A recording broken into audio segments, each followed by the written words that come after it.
Hello friends, hi. ఈరోజు ఈజీగా చేసుకునే టమాటా రైస్ చేసుకుందాం. ఈజీగా అయిపోతుంది. మనకి ఎప్పుడన్నా తినాలనిపించినప్పుడు, కూరగాయలు లేవనుకున్నప్పుడు ఒక్క 2 టమాటాలు, 2 పచ్చిమిరపకాయలు ఉంటే చాలు, ఈజీగా చేసేసుకోవచ్చు. ఒకవేళ సాయంత్రం అన్నం ఉంది, పొద్దున చేసిన అన్నం మిగిలింది, సాయంత్రం తినాలనిపించదు పిల్లలకు కానీ పెద్దవాళ్ళకు కానీ అనుకున్నప్పుడు ఇలా చేసుకుంటే చాలా టేస్టీగా ఉంటుంది, ఈజీగా కూడా అయిపోతుంది. అవన్నీ ఇవి మసాలాలు ఇలా అన్నీ వేయకుండా జస్ట్ టమాటాలు ఒకటి, పచ్చిమిరపకాయలు కలిపి మిక్సీ చేసి పక్కన పెట్టుకోండి. మీకు ఏ గిన్నె ఉంటే, మీకు అందుబాటులో ఎలాంటి గిన్నె ఉంటే, కళాయి, గిన్నె, వెడల్పు ఏదైనా పర్లేదు, మనం పోపు వేసుకోవడానికి. టమాటా కాస్త మగ్గాలి కదా, అందుకని ఫస్టే దాన్ని పచ్చిగానే మిక్సీ చేసుకున్నాం. ఇప్పుడు నేను పోపు గింజలు, జీలకర్ర, ఆవాలు వేసుకుని, కాస్త కరివేపాకు వేసుకుని, 2 లవంగాలు, చిన్న పట్టా ముక్క, ఒక బిర్యానీ ఆకు. ఎందుకంటే సుగంధంగా ఉంటే మనకు వాసన తినాలనిపిస్తుంది ఏదైనా, అందుకని ఒక బిర్యానీ ఆకు 2 ముక్కలుగా చేసి వేశాను. ఇప్పుడు ఇందులో కొంచెం అల్లం వెల్లిపాయ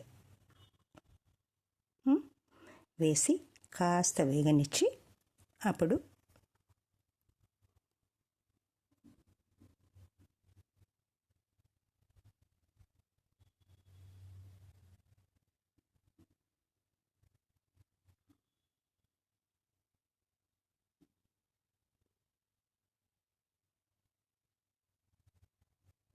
కాస్త అల్లం వెల్లుల్లి పచ్చిగా ఉంటే బాగోదు, అందుకని కాస్త వేయించిన తర్వాత అప్పుడు మనం తయారు చేసి పెట్టుకున్న టమాటా గుజ్జు దీన్ని అందులో వేసి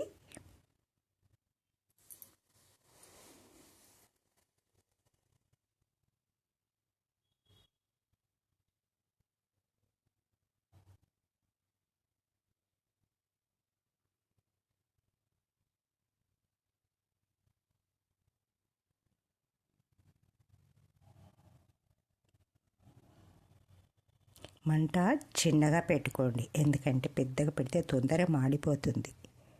అందుకని చిన్నగా పెట్టి జాగ్రత్తగా అది ఉడికేదాకా చూసుకొని, తొగతగా ఉడుకుతుంది కదా అంటే టమాటా ఉడుకుతుందన్నమాట, అప్పుడు టేస్ట్ వస్తుంది. అందుకని దీంట్లోకి ఇప్పుడు మనం కారం వేసాం, కాకపోతే ఇప్పుడు సాల్ట్ వేయలేదు. చూసి కాస్త పసుపు,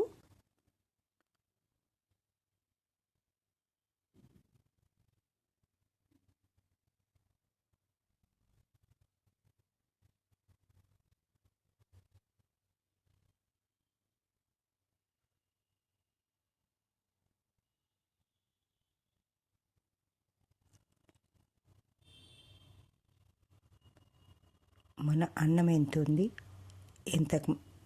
దాన్ని చూసి సాల్ట్ వేసుకోండి. కాస్త ధనియాల పొడి కూడా వేసుకోండి, కాస్త పసుపు.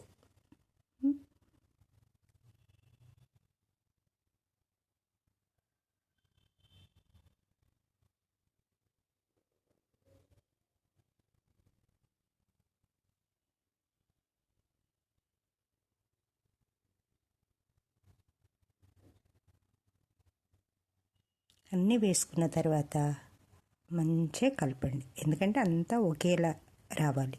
అక్కడక్కడ ఉండిపోయి అక్కడక్కడ తగిలితే టేస్టీగా ఉండదు. అందుకని మంచిగా నిదానంగా కలపండి. ఇప్పుడు మన దగ్గర ఉన్న అన్నాన్ని ఇందులో వేసుకోండి.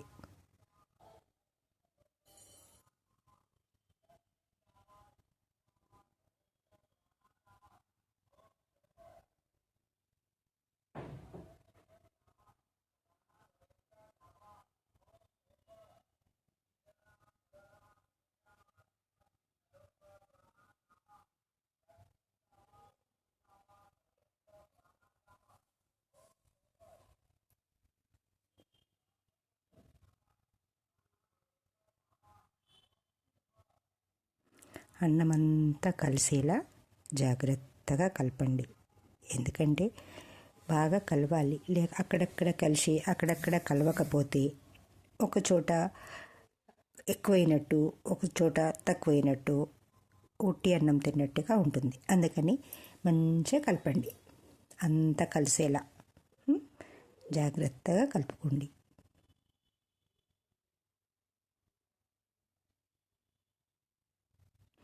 ఇలా కలుపుతున్నంతసేపు మనము రామ రామ జయ శ్రీరామ్, రామ్ రామ్ జయ శ్రీరామ్, రామ్ రామ్ సీతారాం అనుకుంటూ చేస్తే ఆ అన్నానికి ఆ నామం పడుతుంది. అప్పుడు తిన్నవాళ్ళు ఆరోగ్యంగా ఉంటారు. ఎవరైనా మనను కోపంగా ఉన్నవాళ్ళు కూడా ఇది తింటే ఆ కోపం ఉండదు వాళ్ళకు. ఎందుకంటే రామనామం శక్తి అలాంటిదే. రామనామంతో తరించిన వాళ్ళు ఎంతోమంది ఉన్నారు. అందులో నేను కూడా ఒకదాన్ని. అందుకే మీకు చెప్తున్నాను, తప్పకుండా వంట చేసేటప్పుడు రామనామం చేస్తూ చేయండి. ఎంత వీలైతే అంతే, ఎంతోసేపు అని కాదు. ఓకేనా? బాగా కలిపిన తర్వాత కొంచెం అలా అంటే దాన్నంతా పట్టడానికి ఒక 2 నిమిషాలు, జస్ట్ 2 మినిట్స్ అలా మూత పెట్టి ఉంచండి. ఆవిరి ఎగిరిపోకుండా బాగా కలిసి ఒక్కొక్క దానికి మంచిగా పడుతుంది. మూత పెట్టేసి ఒక రెండు నిమిషాలు ఉంచి ఆ తర్వాత మళ్ళీ తీసుకొని మీకు కావాలంటే కొత్తిమీర వేసుకోండి. మీ ఇష్టం. మీకు పచ్చిగా తినాలనిపిస్తే టేస్టీగా ఉంటుంది, ఆరోగ్యానికి కూడా మంచిది. మనకు జ్వరం వచ్చినా ఇది కొత్తిమీర తినడం వల్ల చాలా మంచిది.